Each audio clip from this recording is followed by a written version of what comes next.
Hi and welcome to the Ruby Tuesday. My name's Ruben. And I am Kay. And this is our spoiler talk for The Haunting of Bly Manor. We're mostly talking about the ending and a couple of the spoilers. So, if you haven't watched it, probably shouldn't watch this. Don't watch this. It will spoil it.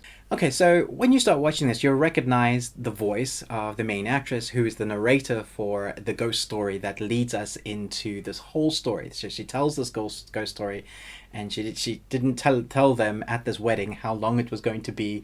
Yeah. And then it's revealed at the end that she is the girlfriend of this tragic love story of now basically the new ghost, who's the lady of the lake. She has broken the curse on Bly Manor, and all of the ghosts can now be released.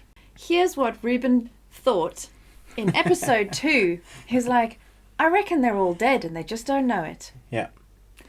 And you were kind of right. I was kind of right. I pretty much guessed. As soon as we saw, what's her name, not eating?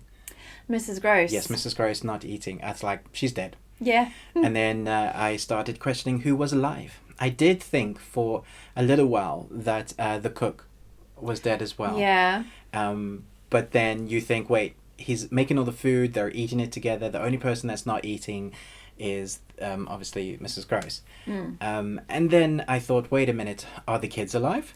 Yeah, that I did wonder for a bit. But then also very quickly we figured out they were being possessed, that they were traveling between memories.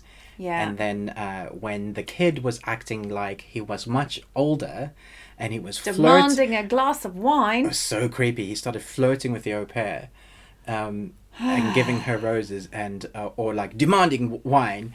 You're like, yeah, you're possessed. I think you need to call an exorcist. Something's wrong here. Yeah, something's not right. So let me know if you guessed the same as we did.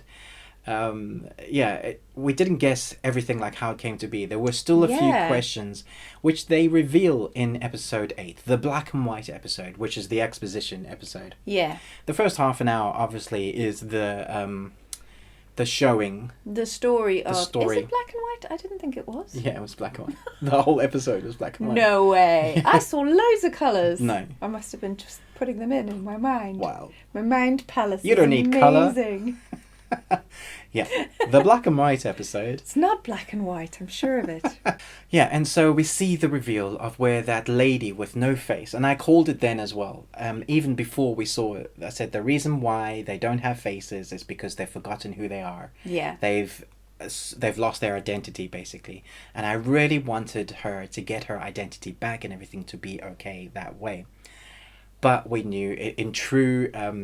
manner of a story like this that it has to be tragic. But I was wondering how much of a big twisty ending there was going to be.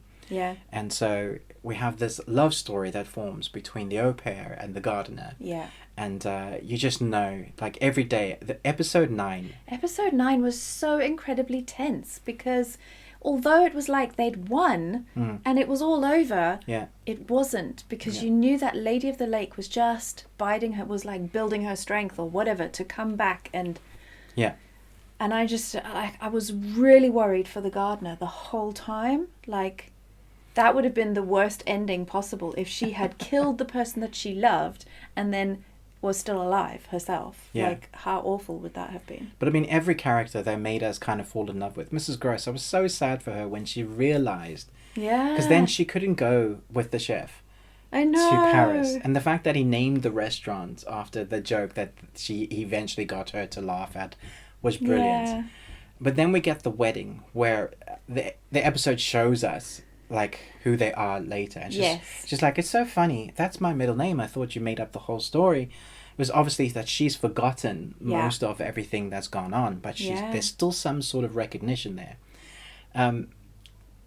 Having Gina as the narrator, I thought she's a fantastic actress. I'm not sure I quite buy the believability of her looking like that lady. She looked a little different for me. The casting was a little bit off for me in terms of like people looking like their older selves. Yeah, I think he just wanted to have some of the cast. The girl was probably the only one who actually matched It does seem like the director has a thing about monster no faces, because we had that in Haunting of Hill House. It was very much like that, and the same goes here. So I wonder if he had a dream at one time and he's like, hey guys, I want you to experience what I experienced. Yeah. Anyway, so then eventually the Lady of the Lake spirit comes and takes over, and it's so sad, and she has to go into the lake, and she won't take her down with her. She's screaming such a guttural, horrible like scream, and you kind of want her to be able to go with her, but you also know, hang on, you got a life to live. Yeah. That last moment where we see the hand on the shoulder is touching, but I do wonder what's going to happen from there. I think that it had been happening the whole time, she just didn't know. So she was there visiting the whole time. I think so. Feeling like she's quite haunted but can't quite let go. I don't know. I mean, I think it's a bit of an odd one that the director didn't define it more, their relationship in What the end. if she appeared, because I might have liked to have done this, she appeared and then went, to you, to me, to you, to me, we are one. And then they live... You, me, us. Yeah. And then they're... They can live together. Yeah. I mean, it worked for the Lady of the Lake. And maybe if she has another body to be in, there'd be less of a fight, and two good minds versus the one bad mind, and just put her in a box of her own good memory loop like they do. Why couldn't they have done that for her? Tucked her in a loop of her daughter that she enjoyed. That would have worked, right? I think there are some frayed edges in this story. Yeah. That they could have done that. Maybe we just want a Hollywood ending. Maybe No. we want a happy ending. I like happy endings. endings. Get a happy ending because it's about a haunting and dead people. That's true. And having to live your life knowing that you lost your one in particular, your one person. Yeah. Your person. Yeah. So now I've got to ask you, how many things did you see in the background? So I can name 3 times I saw doll movements in the background where their heads moved. I can name 3 times where pictures, faces changed. Yeah. I can name probably 7 times where I saw reflections. 9 times where I saw reflections of people in the background. And I can name a couple of times in the background in the trees where there was a figure that didn't move. And yeah. I want to know what that's about. Who was that? Did they answer all the questions? Because I guess they did answer the question about who the kid was, because they didn't answer that until way late into episode 8. Yeah. And then we're like, well, that's sad, because she's basically drowned that she's kid. She's just a murderer. She's like, if you happen to cross her path while she's going to the bed to look for her daughter, you die. Yeah. Whoopsie. So I don't believe if there's going to be a 3rd season, I think he's going to have to do the thing again where it's a separate story. Yeah. I don't think. Well, that's the precedent now, isn't it? I don't think you could carry this one on. No. Although he'll probably choose the same actors again. That will be interesting. See them play new, wonderful ghost characters. I do wonder if he can maybe do it much scarier next time, because he has kind of set himself a precedent to do horror. He did the Ouija board film, which was flipping scary.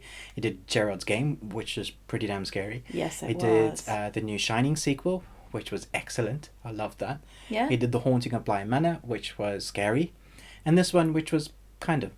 So yeah, I think for me,